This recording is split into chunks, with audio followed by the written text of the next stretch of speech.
ఒకటే బాగా గుర్తుపెట్టుకోండి, వాళ్ళు ఎవరైనా కానీ మన దగ్గరకు వచ్చి లేని కాని మాటలు చెప్పడం మాటలు ఎవరి గురించి అని చెబుతున్నాడు అంటే, ఒకటి అసూయతోనని చెప్పాలి, రెండు అధికారం కోసమైనా చెప్పాలి, గర్వంతోనని చెప్పాలి, అపార్థం చేసుకుని చెప్పాలి. అందుకే తొందరపడి ఎవరు ఏది చెప్పినా నమ్మొద్దు. చరిత్రలో తప్పు చేసి పాడైపోయిన వారి కంటే చెప్పుడు మాటలు విని పాడైపోయిన వారి సంఖ్య చరిత్రలో ఎక్కువ. ఎందుకంటే ఎందుకు మాట్లాడాలి? వాళ్ళు చెప్పారు, ఎందుకు నమ్మాలి?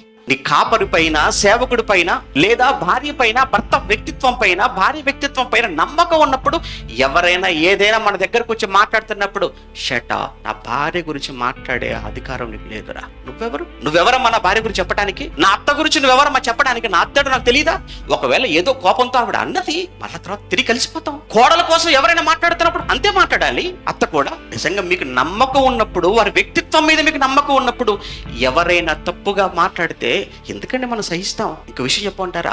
తప్పుడు మాటలను మనం వింటున్నప్పుడు, చెప్పుడు మాటలను మనం అలానే విని ఊకొడుతున్నాము అని అంటే, వారు చెబుతున్న చెప్పుడు మాటలను మనము కూడా అంగీకరించిన వాళ్ళం అవుతాం. అవునో కాదు మీరు ఆలోచించుకుని ఒక్కసారి ప్రాక్టికల్ గా. అంటే ప్రోత్సహించటం, వాడు విన్నాడు కదా అని చెప్పి ఇదే మాటలు మరొకరి దగ్గరికి వెళ్ళిపోతాడు, అక్కడ విన్నారు కదా అని చెప్పి మరొకరి దగ్గరికి వెళ్ళిపోతాడు.